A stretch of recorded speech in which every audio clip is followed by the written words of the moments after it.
শাহরুখের আগমনের সঙ্গে আইপিএলের ঢাকে কাঠি পড়ল ইডেনে। সোমবার বিকেলে ইডেনে খুলে দেয়া হলো টার্নস্টাইল গেট। ক্লাব হাউস ছাড়া বাকি সব গেটেই থাকছে এই অত্যাধুনিক ব্যবস্থা।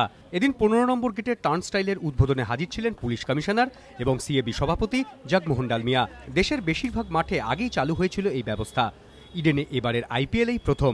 টিকিটের বারকোড ইলেকট্রনিক স্ক্যানিং হলেই খুলে যাবে গেট।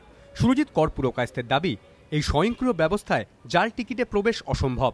পুলিশের কাজের চাপও কমবে বলে আশাবাদী commissioner. It is one of the newest ventures, যেখানে টার্নস্টাইল, যার মাধ্যমে কোনো টিকিট যে পদ্ধতিতে মানুষ ঢুকতে পারবেন, এটা একদম নতুন এবং এটা নিশ্চয়ই আমাদেরও হেল্প করবে সিকিউরিটি পয়েন্ট অফ ভিউ থেকে। কোনো ইম্পারসোনেশন হওয়ার চান্স নেই এবং ফরজারি হওয়ার কোনো চান্স নেই। It's a very good move এবং আমার মনে হয় এবারের এই আইপিএলে যেটা একটা উদ্বোধন হলো, this will be very helpful to all of us. যুবভারতীতে যখন আইপিএল বোধনের তোড়জোড় তুঙ্গে, তখনই ইডেনে ধোঁয়াশা সহবাগকে ঘিরে। সন্ধ্যায় গম্ভীরা যখন চুটিয়ে অনুশীলনে ব্যস্ত, তখনও দেখা নেই বীরুর। কালিস মঙ্গলবারই এসে পড়ছেন, তবে চোটের জন্য দিল্লি ম্যাচে নাইটরা পাচ্ছেন না ম্যাকুলাম এবং সাকিবকে।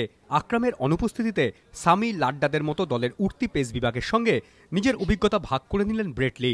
বিয়ের পর ইউসুফ পাঠানও ফুরফুরে মেজাজে নেমে পড়লেন মহড়ায়। বাংলার মনোজ এদিন প্রথম ব্যাট হাতে নামলেন নাইটদের নেটে। লক্ষ্মীরা তাই জয় দিয়েই বুধে পা রাখতে চান খেতাব রক্ষার অভিযানে। প্রদীপ্ত গোস্বামী, এবিপি আনন্দ, কলকাতা।